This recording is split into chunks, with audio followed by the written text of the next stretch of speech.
Hello KeenGamers and welcome to another review.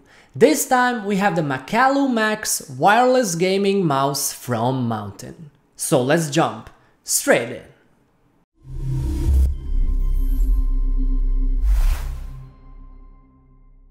The unboxing experience of another Mountain product is once again excellent. In the package that features a magnetic cover, you receive a neatly arranged mouse and all its accessories.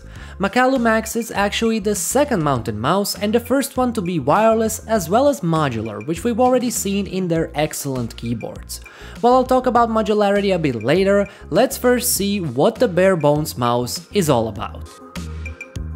As the name suggests, Makalu Max is an upgraded version of the Makalu 67 mouse, so it's no wonder that they share many design features.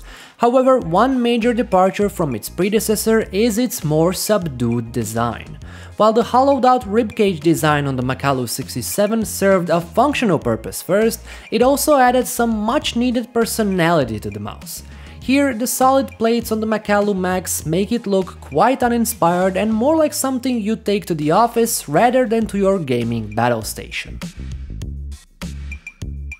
What helps a bit in that regard is the excellent Rgb implementation around the scroll wheel and the DPI buttons. For one, the Rgb is actually visible when you are using the mouse, and for two, it's bright and looks absolutely beautiful. It has 8 individually customizable zones, so you can play around with a few preset effects or create a custom one in the Basecamp software. For the buttons, the Makalu Max has 8 programmable ones, the 2 main clickers, a clickable scroll wheel, 2 DPI buttons, 2 thumb buttons, and a DPI sniper button underneath. The main clickers feature the Kali GM 8.0 switches with fairly low travel distance and a pretty meaty and loud clicking sound.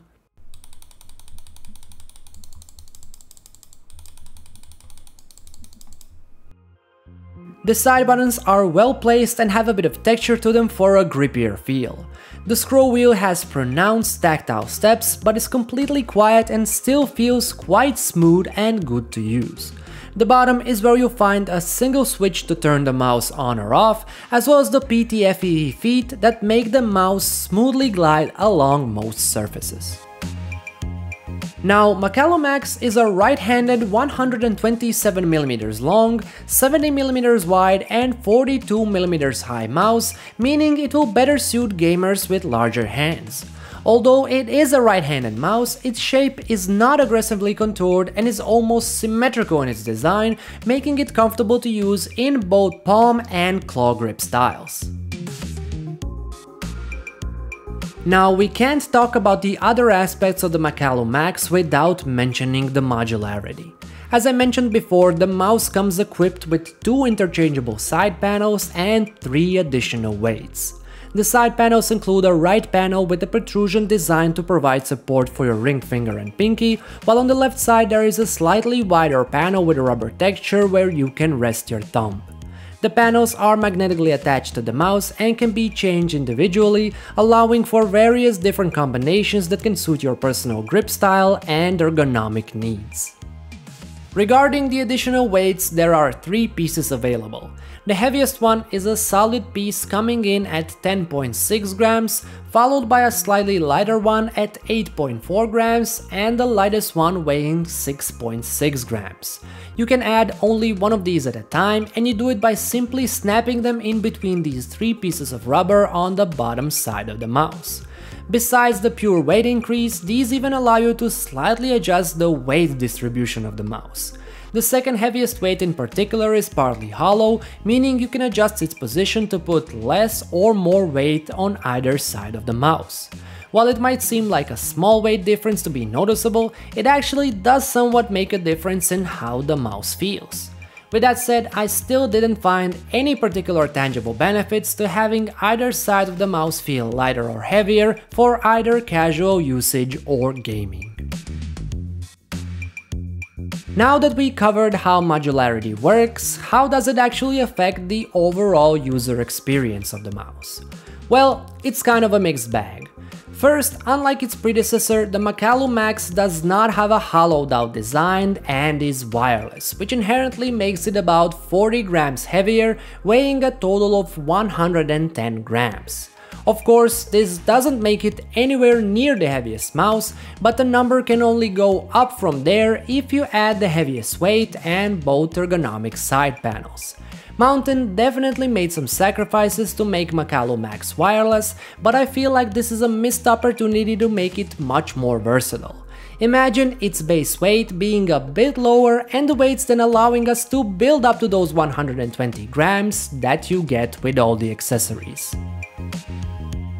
The side panels are a bit better in making what is already an ergonomic and comfortable mouse even more so. Sure, they also add to its girth, but they literally transform it into a cruiser for your palm, which granted will once again mostly benefit those with larger hands.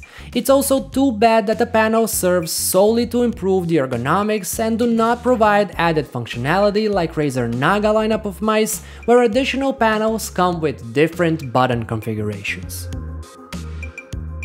As for connectivity, the Makalu Max can either be used in wired mode via USB-C or wireless using the 2.4 GHz USB-A dongle. In wireless, the mouse is quick to connect and the connection itself is absolutely rock solid and reliable. There's also no latency or lag whatsoever, making the mouse great for both casual usage and gaming. This reliability is paired up with a high-end Pixar PAW 3370 sensor that goes up to 1900 dpi and has a 400 IPS tracking speed. All of this translates to excellent performance, where I found the mouse to be extremely responsive, accurate and precise for a bunch of different games and scenarios.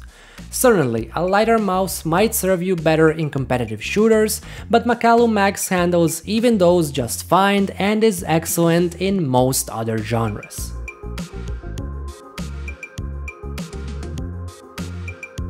How weighty the mouse is probably has something to do with the 1000 mAh battery that enables the mouse to keep going for around 80 hours with the lights turned off.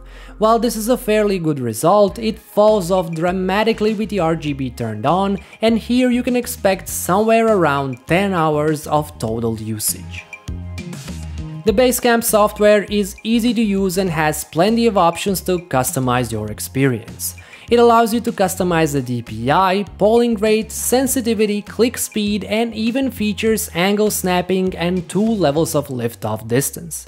You can also choose when the mouse goes to sleep when inactive, and if you want to wake it up by simply moving it or having to click a button. Then of course you have the standard stuff like creating profiles, rebinding keys, creating macro combinations, and customizing the lighting.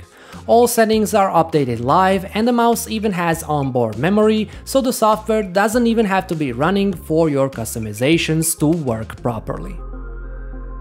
Probably the greatest thing about Makalu Max is its very competitive $90 price point.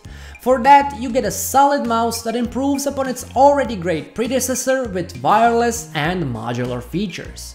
Sure, its Subdued design might hold it back from reaching for the stars, but it should definitely be on your shortlist if you're looking for a reliable wireless mouse. If you like what you've seen in this video, as always, the product link will be included in the description down below. And also, don't forget to leave a like and subscribe to KeenGamer for more reviews just like this one.